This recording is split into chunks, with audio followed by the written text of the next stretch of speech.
चलिए आज जो पढ़ना है वो डेमोग्राफी। डेमोग्राफी क्या है?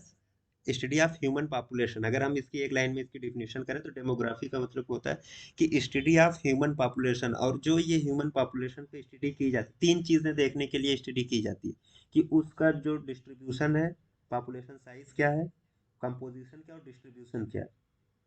साइज का मतलब वही पॉपुलेशन कितनी है, हजार में हो सकती है, लाख में हो सकती है, जितनी भी हो सकती है। Composition, number of males females, इस तरीके से। उसके अलावा फिर क्या है, distribution of population in space, यानी वो जो एक हम पिरामिड के हिसाब से देखते हैं, तो कौन सा एज ग्रुप ज्यादा प्रिडोमिनेंट है, कितने एज ग्रुप के हैं, कौन से हैं, किस एज ग्रुप में कितने लोग हैं। इसको कहा जाता है distribution of population in space. Composition, number of males females, ये जो हो जाएगा ये कंपोजिशन बताएगा। तो बेसिकली इन्हीं तीन चीजों की जब हम स्टडी करते हैं तो उसको एक टर्म दे दिया गया डेमोग्राफी का। उसको हमने नाम दे दिया क्या, डेमोग्राफी। बस सिंपल सी चीज थी डेमोग्राफी की, ये एक डिफिनीशन है। हाँ, अगली चीज है डेमोग्राफिक प्रोसेस। ये पांच चीजों पे डिपेंड करता है और इसमें से अक्सर ये हो जाता है कि डेमोग्राफिक प्रोसेस किन किन बातों पे डिपेंड करता है। तो एक तो सिंपल है, अगर न्यूमेरिकल क्वेश्चन आ गया कि डेमोग्राफिक प्रोसेस कितनी बातों पे डिपेंड करता है, फाइव, पांच चीजें हैं। लेकिन किन किन पे करता है उसके लिए हमें थोड़ा सा मेमोराइज करना पड़ेगा। हाँ, अब ये जो डेमोग्राफी थी, पांच प्रोसेस जो है वो कंटिन्यूअसली काम करते हैं किसी पॉपुलेशन में। तो उन पांचों चीजों को सामने रखते हुए हम क्या करते हैं, उस पॉपुलेशन की हम साइज, कंपोजिशन और डिस्ट्रीब्यूशन को एस्टिमेट करते हैं। अब वो पांच चीजें हैं क्या क्या? एक तो है fertility, marriage, mortality, migration and social mobility. ये जो पांच प्रोसेस है ये कंटिन्यूअसली एक ह्यूमन पॉपुलेशन में रन करते रहते हैं। फर्टिलिटी है, ठीक है, मैरिज है, शादी ब्याह होता रहता है, हाँ। इसके अलावा मोर्टेलिटी, डेथ भी होती रहती है। माइग्रेट करते हैं लोग, माइग्रेट करते हैं, छोड़ के कहीं और जाके बस गए। या कुछ लोग, सोशल मोबिलिटी का मतलब ये होता है कि for a brief period of time किसी अपने मकसद के लिए या फैमिली नीड के लिए जाते हैं, फिर वापस चले आते हैं। ये सोशल मोब ये जो पांच प्रोसेस है ये कुल मिला के जो है एक डेमोग्राफी को डिफाइन करते हैं। एक तरीके से अगर बात करें तो इन्हीं प्रोसेस पे जो है डेमोग्राफी वो डिपेंड करती है। पॉपुलेशन की जो डिस्ट्रीब्यूशन है या जो साइज है या जो कंपोजिशन है, वो इन्हीं पांच प्रोसेस पे डिपेंड करता है। तो ये जो है इसी को कहा जाता है demographic process. Demographic process total कितने हैं, पांच है। पांचों क्या, fertility, marriage, mortality, migration and social mobility. ये पांच चीजें हैं जो डेमोग्राफिक प्रोसेस में है। और इन्हीं पांच चीजों पे डिपेंड करती है क्या, जो पॉपुलेशन है उसकी साइज, कंपोजिशन और डिस्ट्रीब्यूशन। ठीक। इसमें ज्यादातर आज आपको डेफिनेशन मिलेंगे, जो डेमोग्राफी से रिलेटेड डेफिनेशन होती है, ज्यादातर चीजें वही है इसमें। दो तीन काम की चीजें अभी मिलेंगी बस, उससे ज्यादा नहीं। तो इसकी सिर्फ एक एक लाइन की डिफिनेशन है, जैसे crude birth rate. Crude birth rate है यानी annual number of live birth per 1000। अब यहाँ देखिए पॉपुलेशन का बड़ा खेल होता है, जो है ना पॉपुलेशन। इसके लिए इसके लिए क्या होता है, कभी कभी होता है मिड ईयर पॉपुलेशन लग जाती है या टोटल पॉपुलेशन। यहाँ पे ये चीज ध्यान रखने की होती है। डेमोग्राफी से रिलेटेड जो भी चीजें होती है ज्यादातर में मिड ईयर पॉपुलेशन यूज होती है। डेमोग्राफी से रिलेटेड जो भी है उसमें मिड ईयर पॉपुलेशन ज्यादा यूज होती है। लाइक आप क्रूड बर्थ रेट को ले, number of live birth per 1000 mid year population, यानी एक साल में जब मिड ईयर पॉपुलेशन थी उस दौरान पे हम ये डेटा निकालते हैं। तो पर 1000 कितनी लाइव बर्थ हो रही है उसको हमने कह दिया क्रूड बर्थ रेट। तो हमने क्या नाम दे दिया, क्रूड बर्थ रेट। और ये जो क्रूड बर्थ रेट है ना, ये फर्टिलिटी को बताती है। एक तरीके से क्रूड बर्थ रेट क्या है, फर्टिलिटी को बताती है। अब इसमें प्री टर्म, प्री मेच्योर इसकी कैद नहीं है, बस लाइव बर्थ होनी चाहिए। तो टोटल फर्टिलिटी को भी एक तरीके से यही बताया, तो इसको कहा जाता है crude birth rate is a measure of fertility in population.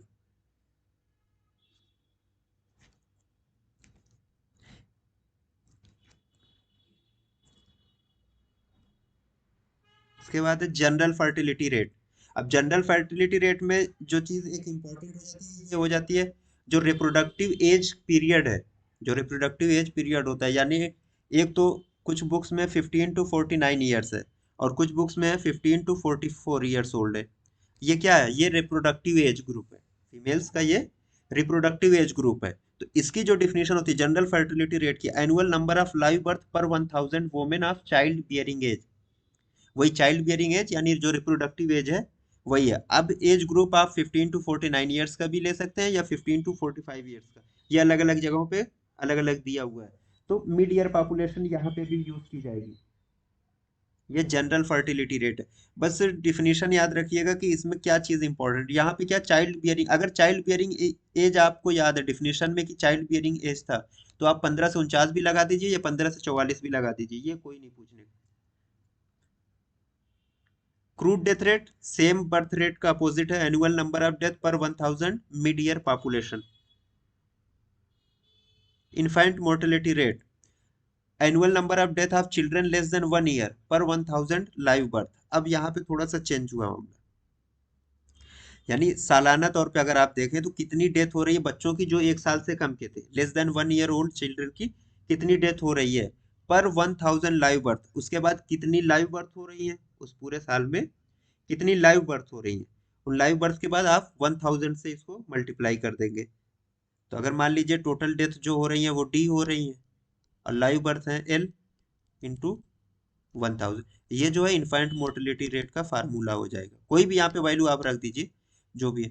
तो इन्फेंट मोर्टेलिटी रेट एक, कहते हैं कि जो सोसाइटी होती है, किसी सोसाइटी के लिए इन्फेंट मोर्टेलिटी रेट या किसी जनरल पॉपुलेशन में इन्फेंट मोर्टेलिटी रेट सबसे अच्छा उस पॉपुलेशन की जो वो नीड्स है या उसमें वहाँ पे जो हेल्थ मेजर्स लिए गए उसको बताने के लिए एक अच्छा प्रिडिक्शन है, बहुत अच्छा प्रिडिक्टर, लेकिन बेस्ट नहीं है। सोशियो इकोनॉमिक स्टेटस किसी कम्युनिटी का बताने के लिए इन्फेंट मोर्टेलिटी रेट अच्छा तो है, पहले इसको बेस्ट माना जाता था, पुरानी बुक्स अगर होंगी किसी के पास तो वहाँ पे बेस्ट है to assess the socio economic status of a community infant mortality rate. लेकिन रिसेंटली क्या हुआ, चेंजिंग आ गई इसमें, अच्छा माना जाता है। अब यूनिसेफ ने अंडर 5 मोर्टेलिटी रेट को ज्यादा बेटर प्रिडिक्टर माना है। यूनिसेफ के अकॉर्डिंग अंडर 5 मोर्टेलिटी रेट जो है वो किसी सोसाइटी के सोशियो इकोनॉमिक स्टेटस और हेल्थ रिलेटेड इश्यूज को देखने के लिए ज्यादा बेटर है under 5 mortality rate in comparison to infant mortality rate. ठीक है, उसके बाद है एक्सपेक्टेशन ऑफ लाइफ, यानी लाइफ एक्सपेक्टेंसी, जिसके बारे में हम पढ़ भी चुके हैं पहले। Number of years which an individual at a given age could expect to live at present mortality level. Present mortality levels का मतलब ये है कि एक नॉर्मल आदमी जो वो नेचुरल अपनी पूरी जिंदगी जी के जब वो मरता है उस दौरान उसे जो भी हो रहा है नेचुरली जो भी अकरिंग है, तो उसको कहा जाता है कि प्रेजेंट मोर्टेलिटी लेवल वही हो जाता है उसका। तो अब मान लीजिए कोई बच्चा है 5 साल का है, हम मान के चल रहे हैं कि इसको अभी उस वक्त कोई बीमारी नहीं, और ये हम अज्यूम करके चलेंगे कि जो करंट ट्रेंड है उस इलाके का, उस जियोग्राफिकल एरिया में जो भी डिजीजेस प्रिवेलेंट हैं या जो भी एंडेमिक डिजीजेस हैं, उसके अकॉर्डिंग हम ये अज्यूम करके चलते हैं कि चलो इसको कितना जीना है, 60 साल या 70 ईयर्स, हाँ इतना वो जिएगा। तो ये चीज जो हो जाती है, ये क्या है, ये लाइफ एक्सपेक्टेंसी है। और जब हम वहाँ पे मोर्टेलिटी इंडिकेटर पढ़ रहे थे तो वहाँ पे हमने एक चीज बताई थी कि ये पॉजिटिव मोर्टेलिटी इंडिकेटर होता है। क्यों? क्योंकि जिस वक्त हम इसको एनालाइज कर रहे थे उस वक्त क्या था, जो इंडिविजुअल था वो लाइव था, वो जिंदा था। हम प्रिडिक्ट कर रहे हैं क्या, इसके मरने के कितने साल बाद मरेगा, तो इसलिए है तो मोर्टेलिटी इंडिकेटर, लेकिन पॉजिटिव मोर्टेलिटी इंडिकेटर ये होता है, इसको हम कहते हैं positive mortality indicator. Total fertility rate, what is total fertility rate ना, number of live birth per women completing her reproductive life if her child bearing at each reflect current age of ना age specific fertility rates. मान लीजिए as specific fertility rates ये होता है, जैसे हम कोई 15 से 20 साल का ले लें कि इस साल में फर्टिलिटी कितनी होती है, या 25 to 30 ईयर्स। तो एक गैप बना के जब हम लेते हैं इसको एज स्पेसिफिक फर्टिलिटी रेट्स कहा जाता है। हर एज की अपनी स्पेसिफिक फर्टिलिटी होती है, जैसे जैसे एज इंक्रीज होती है fertility tend to decrease, fertility धीरे धीरे धीरे क्या होती है, घटने लगती है। हाँ, तो अब टोटल फर्टिलिटी रेट में ये कहा जाता है कि एक वुमेन अगर ना number of live birth per women completing हर, एक वुमेन अगर वो अपनी रिप्रोडक्टिव लाइफ को कंप्लीट कर रही है, रिप्रोडक्टिव लाइफ क्या थी, आप 15 to 49 ईयर्स ले लीजिए या 15 to 45 ईयर्स ले लीजिए, अगर इस एज को वो कंप्लीट कर रही है तो उस दौरान वो कितने लाइव बर्थ हो सकती या कितने बच्चों को वो पैदा कर सकती है। करंट जो एज स्पेसिफिक डेटा है उसके अकॉर्डिंग अगर आप देखेंगे तो कितने बच्चों को वो पैदा कर सकती है, या कितनी प्रेगनेंसी या कितनी बार वो कंसीव कर सकती है। लेकिन कंसीव भी यहाँ पे स्पेसिफिक नहीं हो जाएगा, बल्कि लाइव बर्थ, लाइव बर्थ कितनी हो सकती है, इस चीज को, ये चीज जो डिनोट करती है वो टोटल फर्टिलिटी रेट। अब हर ग्रुप में जैसे 20 साल पे मैंने बताया 20 साल का फर्टिलिटी रेट अलग है, 30 ईयर्स का अलग है, 40 ईयर्स का अलग फर्टिलिटी रेट है। उसके अकॉर्डिंग आप हर एक चीज को अकाउंट में रखते हुए हम ये जब एक चीज अज्यूम कर रहे हैं, एक्सपेक्ट कर रहे हैं कि अगर जो 45 या 50 ईयर्स तक वो लेडीज जिंदा रही, तो एक वो कितने 50 सालों में जो करंट रेट्स चल रहे हैं उसके अकॉर्डिंग कितने बच्चे उसके पैदा होते जो जिंदा रहते, लाइव बर्थ की बात हो रही। तो इस चीज को कहा जाता है टोटल फर्टिलिटी रेट। फिर आता है ग्रास रिप्रोडक्शन रेट, है ना। ग्रास रिप्रोडक्शन रेट, अब नंबर ऑफ डाटर्स, यहाँ पे ग्रास रिप्रोडक्शन रेट में थोड़ा सा फर्क है। सिर्फ और सिर्फ यहाँ पे डाटर को अज्यूम किया जा रहा है, number of daughters who would be born to a woman completing her reproductive life. अब यहाँ पे देखिए टोटल फर्टिलिटी रेट में ये था कि सिर्फ लाइव बर्थ कितनी होंगी। यहाँ पे वही एज ग्रुप रख लीजिए जो रिप्रोडक्टिव एज ग्रुप है 15 to 45 ईयर्स का। 15 से 45 साल की एज के बाद आफ्टर कोई किसी औरत कोई लेडी थी 45 ईयर्स उसकी कंप्लीट हो गई। अब यहाँ पे हम ये देख रहे हैं कि वो 45 ईयर्स को कंप्लीट करने के बाद उसको कितनी डाटर्स होती, सिर्फ डाटर्स यानी फीमेल्स, कितनी फीमेल्स को वो बर्थ देती। तो इस चीज को कहा जाता है ग्रास रिप्रोडक्शन रेट, यानी number of daughters who would be born to a woman completing her reproductive life at current year. अब ये चीजें जो है ना ये एजम्पशन से निकल के आती हैं। अब जाहिर सी बात ये कोई डेटा तो इस तरीके का निकलेगा नहीं, हर किसी का अलग अलग है। तो ये सिर्फ क्या है, एक एजम्पशन होता है, अज्यूम। तो ग्रास रिप्रोडक्शन रेट क्या है, इसमें सिर्फ और सिर्फ डॉटर्स को कंसिडरेशन में लाया गया है। फिर net reproduction rate, expected number of daughters per newborn perspective mother. अब ये जानते हैं ये पर न्यूबॉर्न प्रोस्पेक्टिव मदर क्यों कहा जा रहा है, इसको अगर कोई डिफाइन कर सकता है।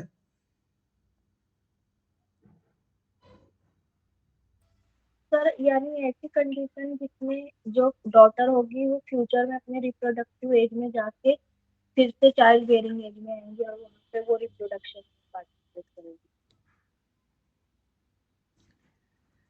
एक्सपेक्टेड नंबर ऑफ डॉटर्स, आपने सही बताया, वहां तक पूरा आपके एक्सप्लेनेशन सही था, यानी कोई न्यू बॉर्न। अब यहाँ से लीजिए ग्रास रिप्रोडक्शन रेट में लीजिए नंबर ऑफ डॉटर्स थी, इन्हीं डॉटर्स में से किसी एक डॉटर को आप उठा लीजिए, आप किसी एक डॉटर को उठा लीजिए जो पैदा हुई है। अब ये क्या हो गई, ये न्यू बॉर्न प्रोस्पेक्टिव, प्रोस्पेक्टिव मतलब हम ना फॉरवर्ड लुकिंग, प्रोस्पेक्टिव को वहां से याद रखिएगा, क्वाड से फॉरवर्ड लुकिंग।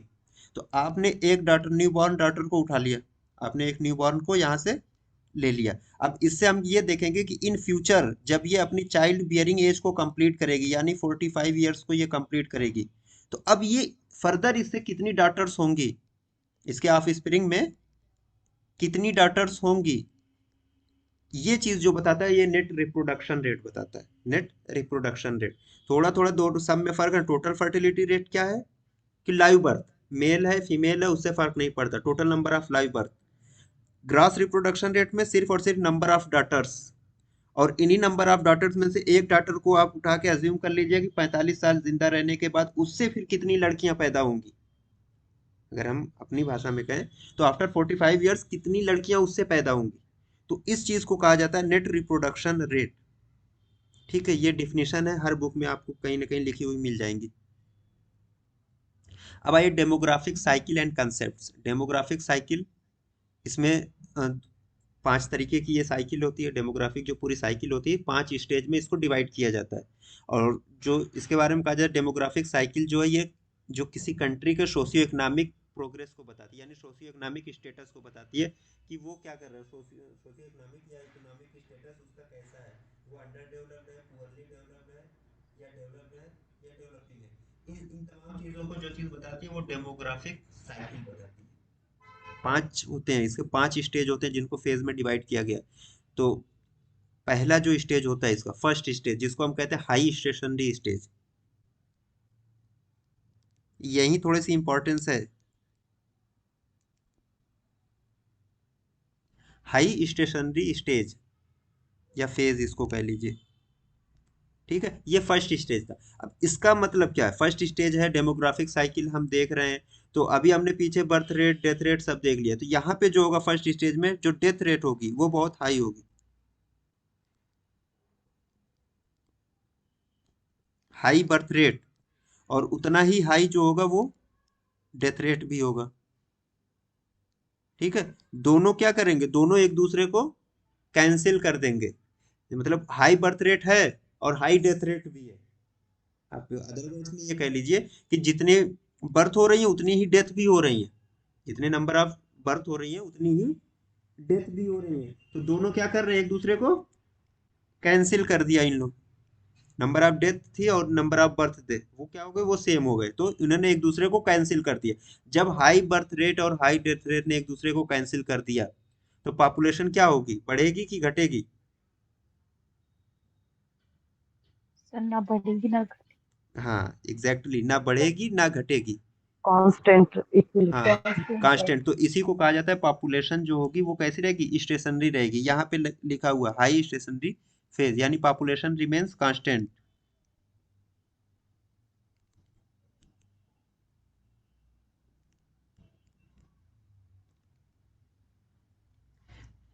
जो आपका सेकेंड स्टेज है,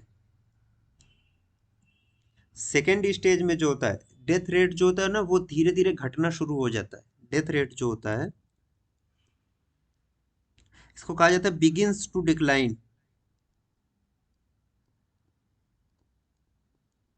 बिगिंस टू डिक्लाइन। अब ये डेथ रेट जो है वो धीरे धीरे घटना शुरू हो गया है, लेकिन जो बर्थ रेट है वो अनचेंज्ड है।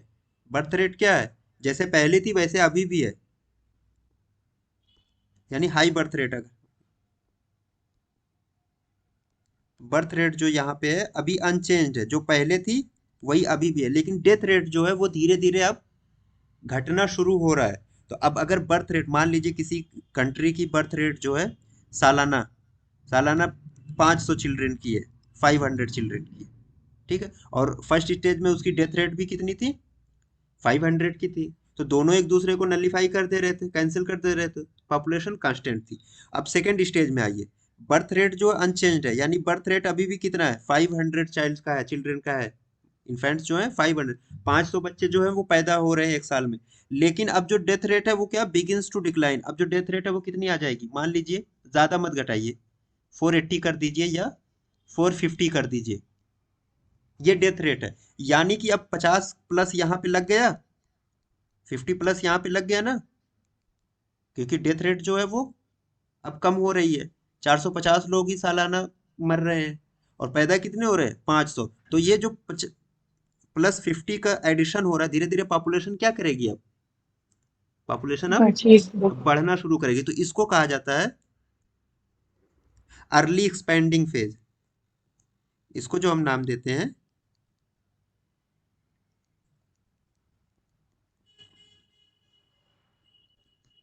अर्ली एक्सपेंडिंग फेज का हमने नाम दे दिया इसको, सेकेंड स्टेज को। अब जो थर्ड स्टेज है आपको, इसको कहा जाता है लेट एक्सपेंडिंग फेज। और अगर कभी क्वेश्चन आया ना आपके एग्जाम में, तो इसी थर्ड स्टेज से आएगा।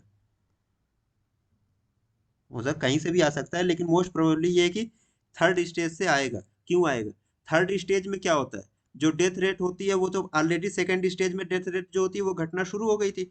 थर्ड स्टेज में डेथ रेट और तेजी से घटेगी, डेथ रेट जो है और तेजी से घट रही है, डेथ रेट डिक्लाइंस फर्दर। और जो बर्थ रेट है अब वो भी धीरे धीरे घटना शुरू हो जाती है। जो बर्थ रेट थी अब वो भी बिगिंस टू डिक्लाइन।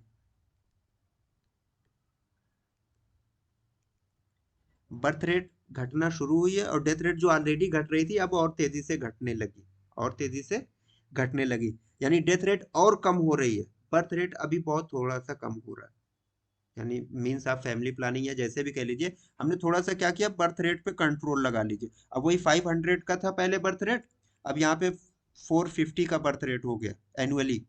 लेकिन जो डेथ रेट थी, डेथ रेट ऑलरेडी 450 की थी और तेजी से वो घट रही है, डेथ रेट फर्दर डिक्लाइंस, और कम हो रही है। तो अब यहाँ पे इसको आप ले लीजिए 380 का, तो 70 का अभी भी प्लस में यहाँ पे मिल रहा है, 70 का प्लस ऐड हो रहा है हर साल। तो अभी भी क्या है, जो पॉपुलेशन मिलेगी वो बढ़ रही है, यहाँ पे क्या हो रही है, बढ़ रही है, अभी भी बढ़ रही है। क्यों, क्योंकि अभी भी 70 का एडिशन हो रहा है ईयरली। तो इसको कहा जाता है late expanding.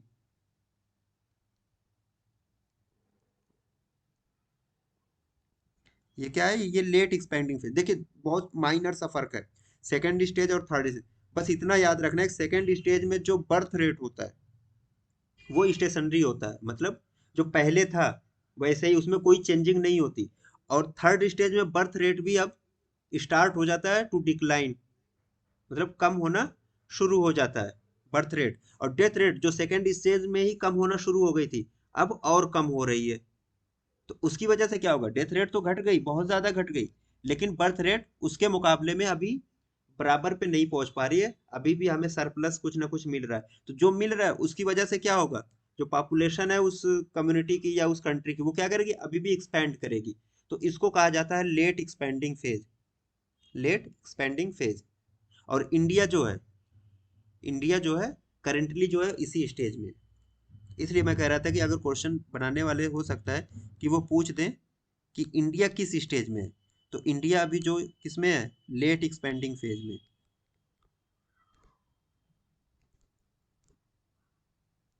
Late expanding phase में है, यानी थर्ड स्टेज में है। डेमोग्राफिक साइकिल के किसी स्टेज में, थर्ड स्टेज में है, लेट एक्सपेंडिंग फेज में है इंडिया।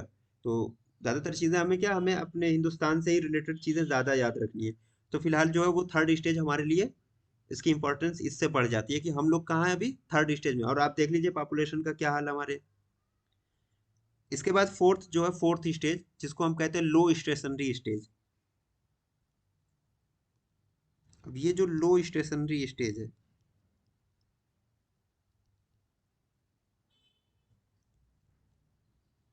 इसका मतलब क्या होगा, इसमें जो है बर्थ रेट तो लो हो रही है। बर्थ रेट यहाँ डिक्लाइन करना शुरू हो गई थी थर्ड स्टेज में, यहाँ पे और कम हो जाएगी। तो जो बर्थ रेट हो जाएगी वो लो बर्थ रेट हो जाएगी। और जो डेथ रेट था वो कम हो रहा था, और कम हो रहा है, यानी लो डेथ रेट यहाँ पे भी हो जाएगी, लो डेथ रेट। और ऑलमोस्ट ऑलमोस्ट जो पॉपुलेशन का एक कंपोजिशन होगा या इक्वेशन जो होगा वो लगभग लगभग सेम हो जाता है। तो इसलिए कहा जाता है पॉपुलेशन बिकम्स स्टेशनरी। एक बार फिर से यहाँ पे पॉपुलेशन जो होगी वो स्टेशनरी हो गई। फिर से उसमें अब कोई ग्रोथ नहीं हो रहा है। लेकिन फर्स्ट स्टेज में और फोर्थ स्टेज में क्या फर्क था, फर्स्ट स्टेज में बर्थ रेट और डेथ रेट जो थे वो दोनों बहुत हाई थे, दोनों हाई थे, दोनों एक दूसरे को क्या कर रहे थे, कैंसिल कर रहे थे। और फोर्थ स्टेज में जो है बर्थ रेट और डेथ रेट क्या है, लो है। तो इसलिए लो की वजह से इनको लो स्टेशनरी स्टेज कह दिया गया। और हाई था, यहाँ से आप हाई को याद रखिए, जहाँ पे हाई बर्थ रेट और हाई डेथ रेट होगा वो हाई स्टेशनरी फेज होगा, यानी फर्स्ट स्टेज। और लो डेथ रेट और लो बर्थ रेट है तो फोर्थ स्टेज, लो स्टेशनरी स्टेज। बस इसमें एक लाइन यही याद रखनी है। एंड लास्ट है फिफ्थ स्टेज। इसमें क्या मिलेगा, इसमें जो बर्थ रेट होगा, birth rate is lower than death rate.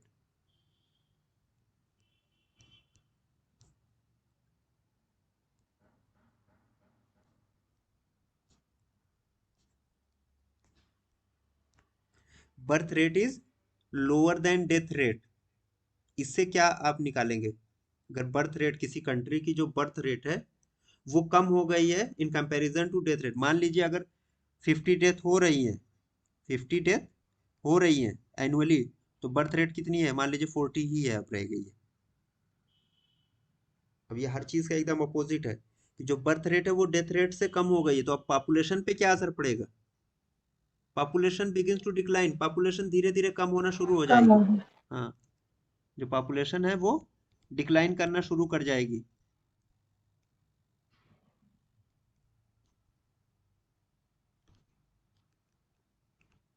Population begins to decline, population धीरे धीरे कम हो रही, क्यों, क्योंकि जो डेथ रेट है वो ज्यादा है, बर्थ रेट जो है वो कम है। ये फिफ्थ स्टेज है, इसको कहा जाता है डिक्लाइनिंग फेज।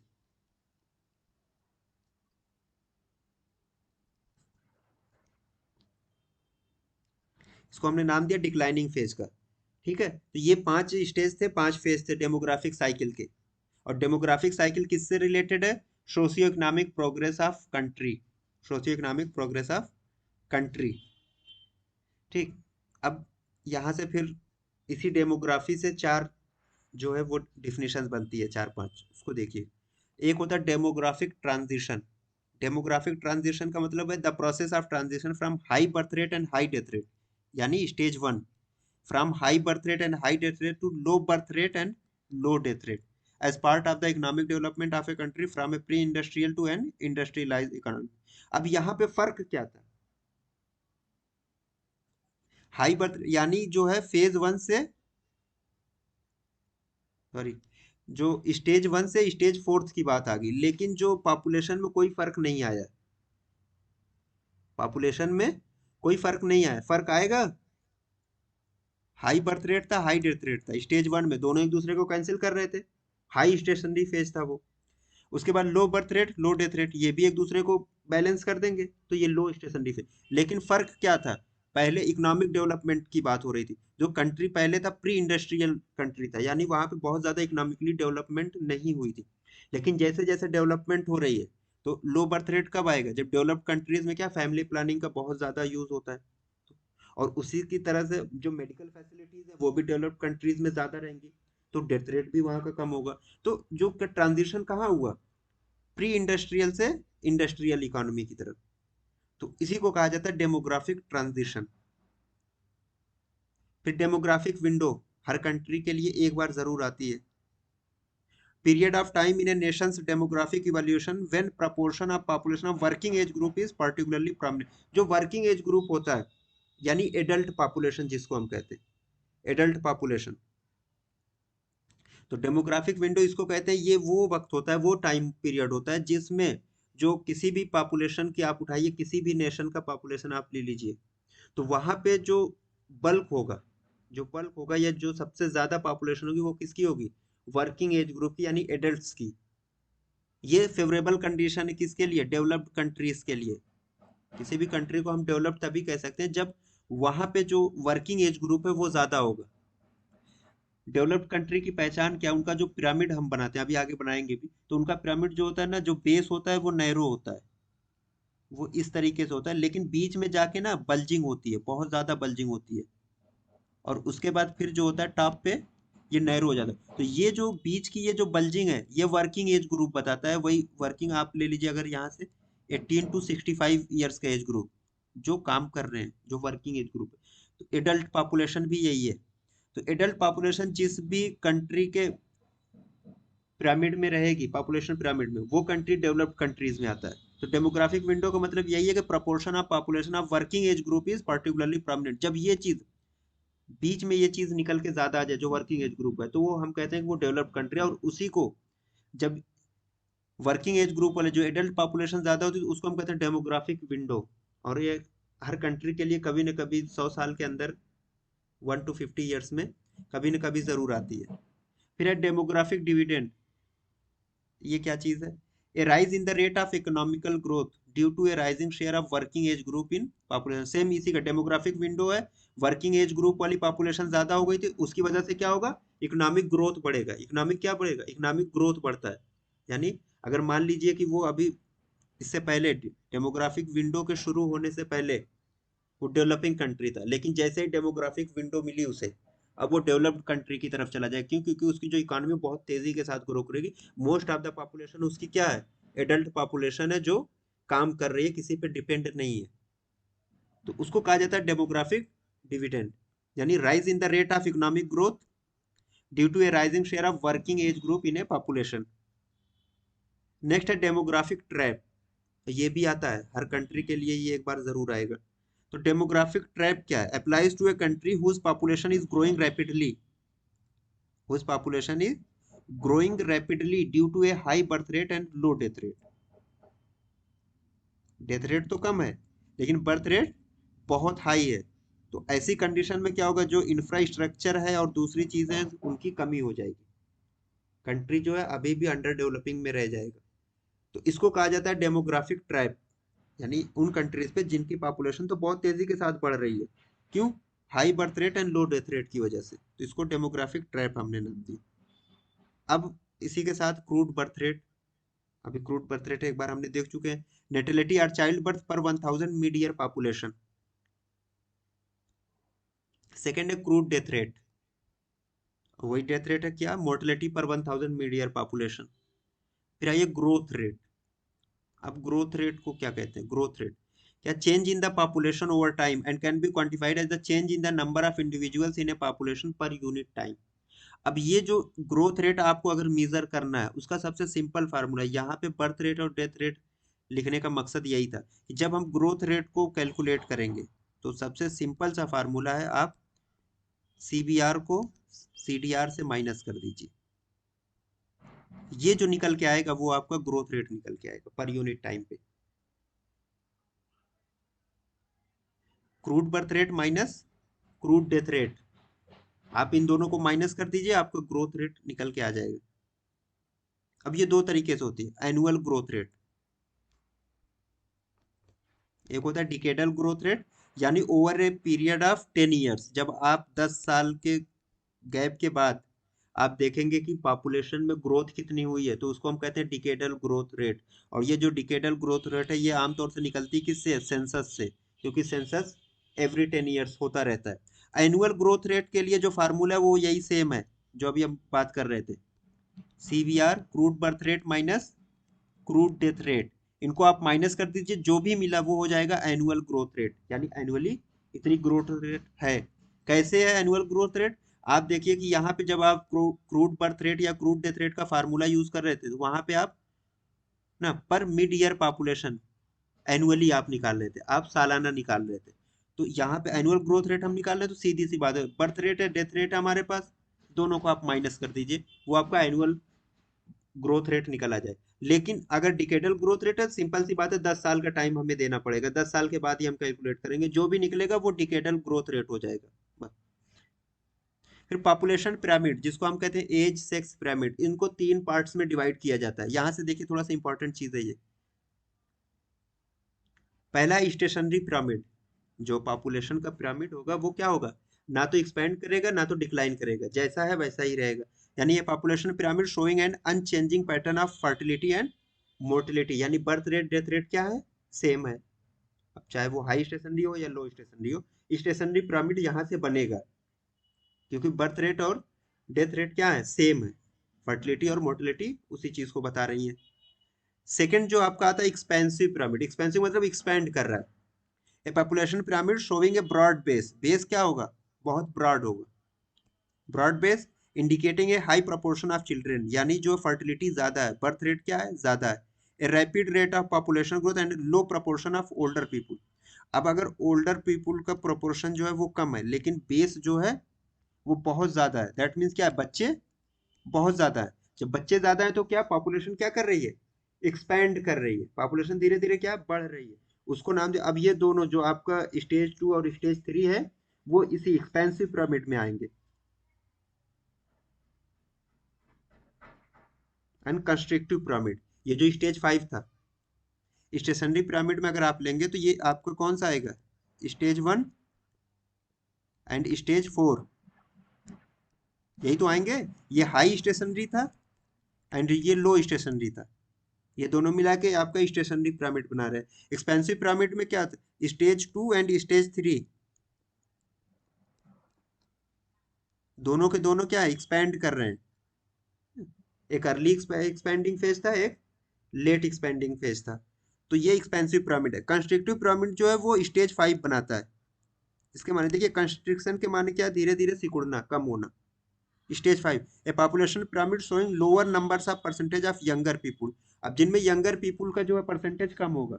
अब मान लीजिए अभी यहीं पे बना दूं या नेक्स्ट, चलिए यहीं बना देते हैं, एक ग्राफ बनाना हमें, पॉपुलेशन का पिरामिड हम बना रहे हैं, यहाँ से देखिएगा एक्स एक्सिस वाई एक्सिस, ये दो चीजें हो गई। अब यहाँ पे बीच से आप एक डिमार्केशन दे दीजिए इस तरीके की, यहाँ से हमने ये दिमाग, अब ये जो वाई एक्सिस है इस पे आप ईयर्स ले लीजिए, आप ईयर्स, यानी यहाँ पे 0 था, ये 0 था, ये 5, 5 to 10, 10 to 15, 20,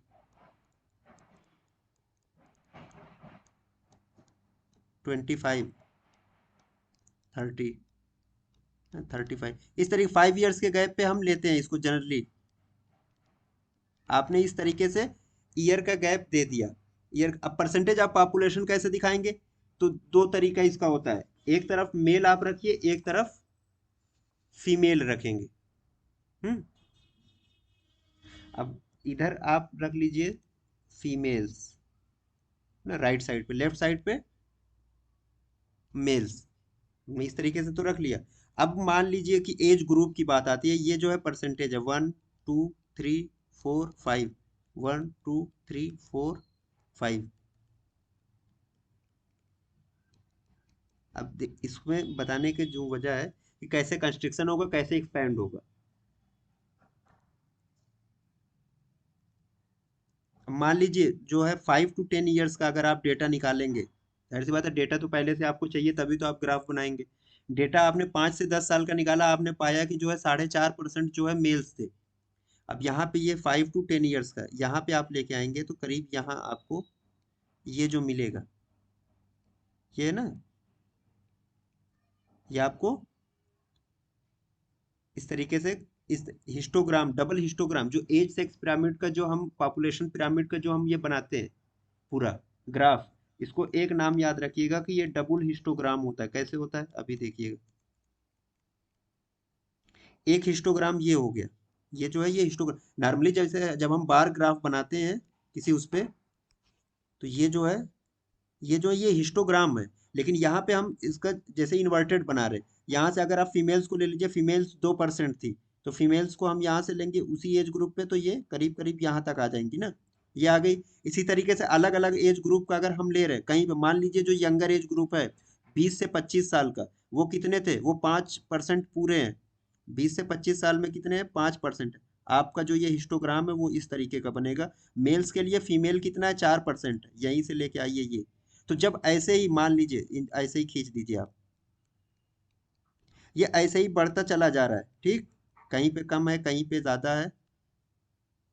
तो जब ये इस तरीके से बन रहा है अलग अलग एज ग्रुप का, अलग, यहाँ पे देखिए ये सब क्या है, ये एज ग्रुप डिफाइन कर रहे हैं। यहाँ मेल, ये फीमेल, तो ये जो हिस्टोग्राम बन रहा है, अब इसमें अगर मान लीजिए ये जो बेस है, ये बेस है, बेस क्या है, नैरो है। बेस क्या है, लगातार नैरो है। इसका मतलब क्या है, जो यंगर एज ग्रुप है वो कम हो रही है। यंगर एज ग्रुप क्या है, कम हो रही है। यहाँ से अगर आप देखेंगे तो जो यंगर एज ग्रुप है वो कम है in comparison to older age group के। तो ये जो होगा इसको हम कहते हैं कंस्ट्रिक्टिव पिरामिड। इसको हम क्या कहते हैं, कंस्ट्रिक्टिव पिरामिड। यानी जो बर्थ रेट है वो कम हो चुका है बहुत ज्यादा, डेथ रेट के मुकाबले बर्थ रेट जो है वो कम हो गया है। तो इसको कहा जाता है कंस्ट्रिक्टिव पिरामिड। और ये स्टेज 5 को शो करता है। जो ग्रोथ हम देख रहे थे डेमोग्राफिक साइकिल में, वो स्टेज 5 को शो करता है। तो ये जो पूरा पॉपुलेशन पिरामिड है कैसे बनता है, डबल हिस्टोग्राम पे बनता है। डबल हिस्टोग्राम पे बनता है ये।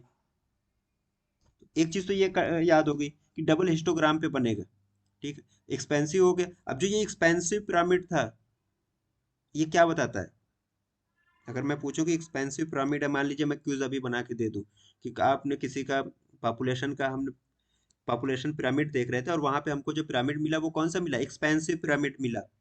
तो इंटरप्रेट आपको करना है, तो बताइए एक्सपेंसिव पिरामिड में आप क्या पा रहे हैं। सर वर्किंग पॉपुलेशन बताएगा, लाइक अडल्ट एज में जो रीच हो गए।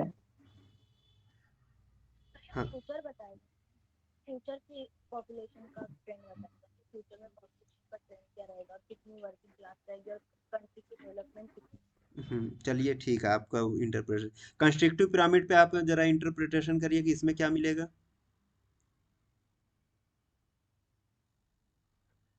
Sir old old age people का वो ओल्ड बताएगा एज कि पीपल। हाँ, और इसमें जो है जो कंस्ट्रक्टिव पिरामिड में जो ओल्डर एज ग्रुप है वो डोमिनेट करेगा। जो ओल्डर एज ग्रुप है ये डोमिनेट करेगा। अब यहाँ से आपके सामने अगर आप इस थोड़ा सा इसको समझ गए होंगे, तो आप देख लीजिए आपने जो बेस बना था वो हमारा नैरो बना। नैरो क्या, 0 to 5, 5 to 10, 10 to 15, 15-20 साल तक के बच्चे जो हैं ये यंगर एज ग्रुप है। अब ये जो है ये नैरो है, लेकिन जैसे जैसे हम ऊपर जा रहे हैं ये क्या है, ये थोड़ा सा और ब्रॉड होता चला जा रहा है। मान लीजिए यहाँ पे भी अगर आपको 50 ईयर्स पे भी आपको 3.5% 4% के आसपास मिले, यानी ओल्डर एज ग्रुप क्या है वो ज्यादा है in comparison to younger age group. ये हो जाती है, ये कंस्ट्रक्टिव पिरामिड है। ठीक है, ये इसका इंटरप्रिटेशन हो गया। अब ये जो शेप ऑफ द पिरामिड है, मान लीजिए जैसी भी बन रही है, शेप ऑफ द पिरामिड जो बनती है, ये बताती है किस चीज को, जो उस एरिया का, यानी हम यहाँ पे कंट्री की बात कर रहे हैं तो उस कंट्री का फर्टिलिटी पैटर्न बताती है। Fertility pattern. यानी फर्टिलिटी पैटर्न को आप अगर थोड़ा सा ब्रॉड करें तो वही डेथ रेट, बर्थ रेट, यही बताती है। फर्टिलिटी पैटर्न का मतलब यही हुआ, स्पेसिफिकली डेथ रेट, उसी से हर चीज जो है यहाँ पे बनेगी। तो अब दो तरीके का बन सकता है, दो तरीके का यहाँ से आप बनाइए, एक नया बनाते हैं। एक बीच से हमने लाइन खींचनी ही खींचनी है, हमने लाइन खींच दी, इधर हमने फीमेल्स दे, इधर मेल्स। 1, इसको ढंग से देखिएगा, 3, 4 एंड 5, 1, 2, 3, 4, 5। ये क्या है, ये परसेंटेज ऑफ पॉपुलेशन है। ये जो है ये वाई एक्सिस है, यहाँ पे ईयर्स ले लेंगे, ये 0 to 5 ईयर्स, 10, 15, 20, 25, 30, इस तरीके से आप मार्किंग करते चले जाइए। 5-5 साल का इंटरवल रखते हैं नॉर्मली जब भी हम बनाते हैं। अब दो तरीके का आपके पास ये मिल सकता है ग्राफ, जो पिरामिड हम बना रहे हैं। दो तरीके, एक तो होगा ऐसा जिसमें बेस जो होगा वो बहुत ब्रॉड होगा।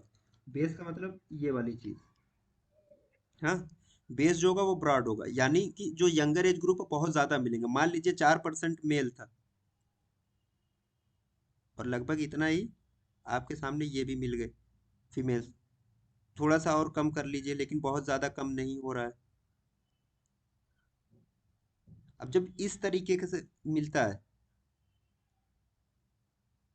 ऊपर धीरे धीरे टैपर हो रहा है, ऊपर क्या हो रहा है, टैपर हो रहा है।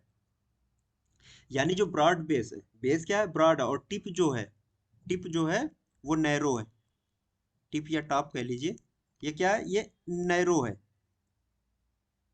अब इससे क्या निकलेगा, जो डेथ रेट है वो कम है।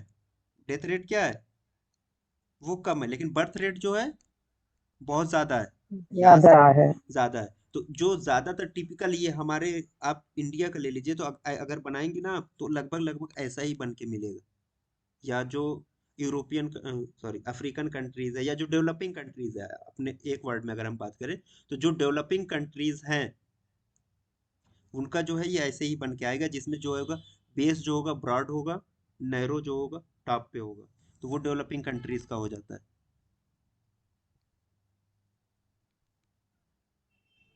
ये डेवलपिंग कंट्रीज की खास पहचान है। High proportion of younger population ज्यादा in comparison to older people. तो ये डेवलपिंग कंट्रीज। अब डेवलप्ड कंट्रीज का बनाइए, बहुत आसान है, अगर एक बार आपने समझ लिया इसको। उसका जी बेस नैरो होगा और नैरो से स्टार्ट है। यहाँ आपकी बात सही है। जैसे हम यहाँ बना रहे हैं, तो जो ना ये बेस है, लेकिन क्या होगा धीरे धीरे ना, अब ये बीच में आके ये बल्ज करेगा। क्यों, क्योंकि जो वर्किंग एज ग्रुप है, आपके पास जो वर्किंग एज ग्रुप है इन कंट्रीज में वो ज्यादा है। फिर जो ओल्डर एज ग्रुप है वो धीरे धीरे कम मिलेगा आपको। कंस्ट्रिक्ट हो जाए। हाँ, हाँ। तो अब ये जो है इसको हम कहते हैं स्पिंडल शेप। इसको हम क्या कहते हैं, स्पिंडल शेप्ड पिरामिड।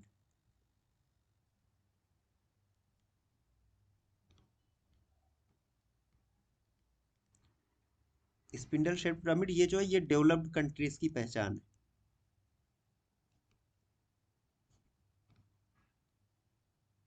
ये डेवलप्ड कंट्रीज की खास पहचान है कि स्पिंडल शेप्ड जो बल्जिंग होती है, जो बल्जिंग होती है वो कहाँ पे मिलेगी, हमें मिडिल में मिलेगी।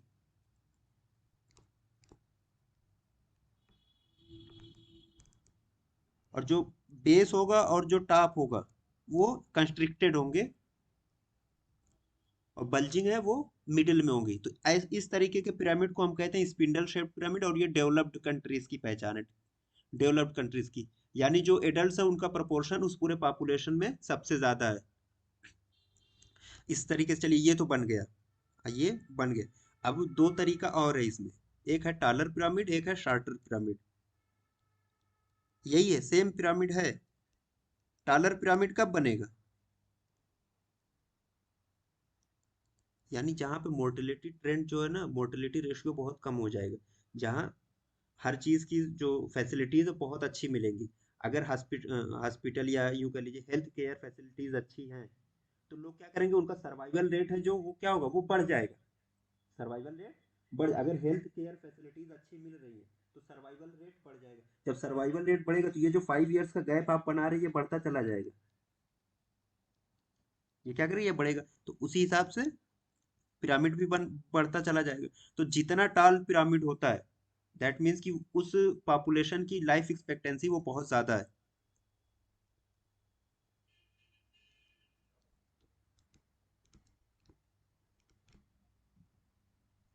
Higher life expectancy developed countries की बात है। अगर टाल पिरामिड की बात करेगा कोई तो आप डेवलप्ड कंट्रीज की बात करिएगा, यानी लाइफ एक्सपेक्टेंसी वहां की ज्यादा है। अब अगर शार्टर पिरामिड है तो ये डेवलपिंग कंट्रीज की बात करिएगा। जैसे इसी को ले लीजिए, बहुत छोटा सा है, 60 से 65 साल हमारे एवरेज जो है मेल की 67 ईयर्स है अभी जो है, कि हिंदुस्तान में एक आदमी जो है वो 67 साल तक जी सकता है। लाइफ एक्सपेक्टेंसी जो है हमारे यहाँ की 67 ईयर्स है, और जो डेवलप्ड कंट्रीज है वहाँ पे अराउंड 80 ईयर्स चलती है। तो फर्क है। तो 67 यानी जो इसका जो अब ये जो आप पिरामिड बनाएंगे हमारे यहाँ का, तो वो थोड़ा सा शार्ट होगा। तो जब शार्टर पिरामिड की बात आप करेंगे तो वो डेवलपिंग कंट्री, यानी लाइफ एक्सपेक्टेंसी जो है वो लोअर साइड पे है।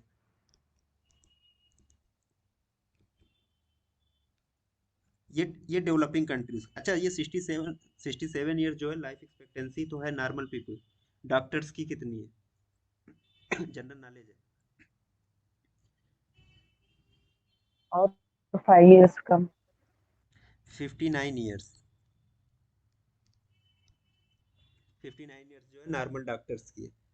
ठीक है, चलिए वो तो ठीक। टालर पिरामिड हो गया, शार्टर पिरामिड हो गया। टालर जो है वो डेवलप्ड कंट्रीज के लिए, शार्टर जो है डेवलपिंग कंट्रीज के लिए। अब इसके बाद दो टर्म और यूज होंगे, सिमेट्रिक एंड एसिमेट्रिक पिरामिड।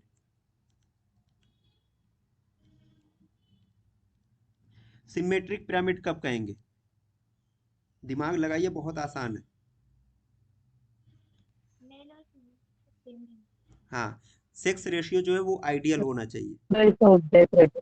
हाँ, यानी नहीं, मेल और फीमेल का जो रेशियो है, मेल और फीमेल का जो, यहाँ देखिए ना, हम ये फीमेल लिख के फीमेल डिनोट कर रहे हैं, यहाँ मेल लिख के मेल डिनोट कर रहे हैं, यानी इनके पॉपुलेशन में कितनी हिस्सेदारी है मेल और फीमेल की। अगर दोनों की बराबर की हिस्सेदारी है, यानी सेक्स रेशियो जो है वो आइडियल 50-50 का आ जाए, 50 male and 50 female, ideal sex sex ratio यही है। ठीक, अगर ये मिल रही किसी पॉपुलेशन में तो जो आप पिरामिड बनाएंगे, जो ये हम हिस्टोग्राम बना रहे हैं, दोनों तरफ के बराबर ही आएंगे, दोनों तरफ के बराबर आएंगे। तो इसको हम कह देते हैं क्या, सिमेट्रिक पिरामिड। और ये जो सिमेट्रिक पिरामिड है ये डेवलप्ड कंट्रीज में पाया जाता है।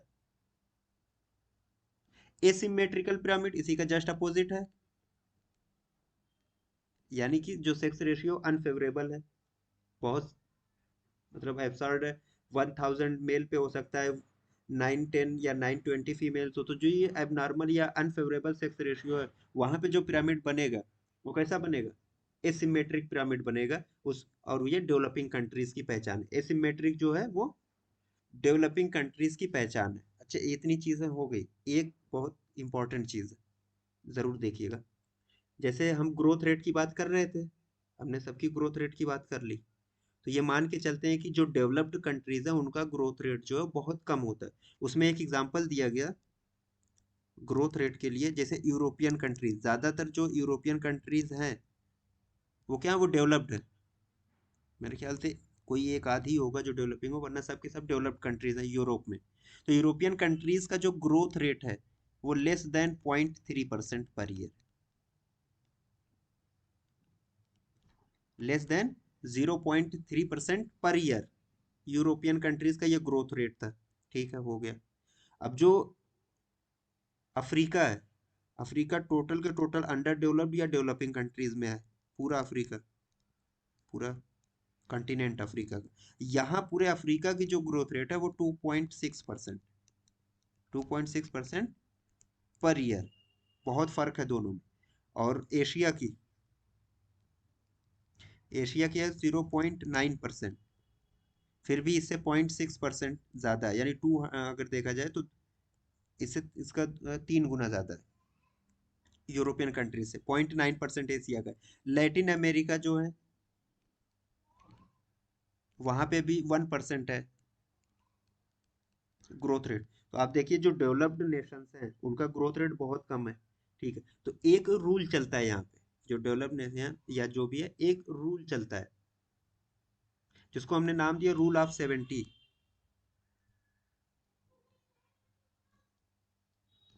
अब ये क्या है, रूल ऑफ हाल्फ्स हमने पढ़ लिया, रूल ऑफ 10 पढ़ लिया, रूल ऑफ 2 पढ़ लिया। रूल ऑफ 70 जो है वो इसी में यूज होता है पॉपुलेशन ग्रोथ के टर्म में। रूल ऑफ 70 जो है पॉपुलेशन ग्रोथ के टर्म में यूज किया जाता है। इसका मतलब ये है कि अगर कोई पॉपुलेशन, मान लीजिए लैटिन अमेरिका को ले लीजिए, इसका पॉपुलेशन ग्रोथ कितना है, 1% है। अगर इसी सेम ट्रेंड पे इसका जो पॉपुलेशन ग्रोथ होता रहा, इसका जो पॉपुलेशन ग्रोथ है इसी 1% पे होता रहा, तो इसकी जो उस कंट्री की जो पॉपुलेशन है वो डबल कब होगी, इन 70 ईयर्स। वो जो डबल कब होगी, इन 70 ईयर्स। कब, 70 साल में कब, 70 ईयर्स में क्यों, कब डबल होगी, जब उसकी जो ग्रोथ रेट है, एनुअल ग्रोथ रेट है उस पॉपुलेशन का 1% रहेगा। तो अगर एनुअल ग्रोथ रेट 1% है किसी पॉपुलेशन का, तो पॉपुलेशन डबल कब होगी, 70 ईयर्स में। 70 साल में वो पॉपुलेशन जाके डबल। अगर मान लीजिए एनुअल ग्रोथ रेट 0.5% है, आधा है, तब क्या होगा, तब पॉपुलेशन कब डबल होगी।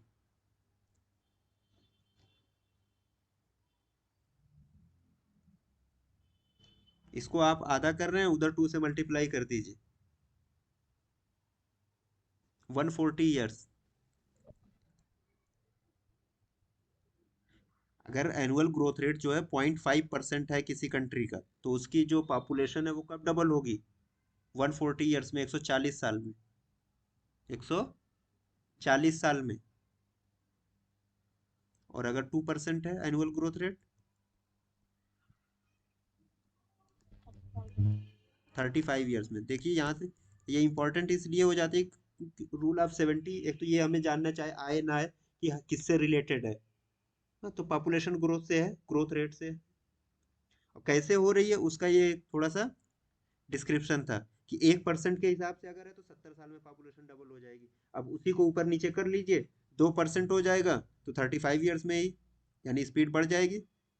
और अगर कम कर देंगे तो स्पीड जो है स्लो हो जाएगी। अगर ग्रोथ रेट 0.5% है तो 140 ईयर्स में उसकी पॉपुलेशन जो है वो डबल होगी। ठीक, बस डेमोग्राफी के लिए एक लेक्चर और लेना पड़ेगा, डेमोग्राफी हो जाएगी कंप्लीट।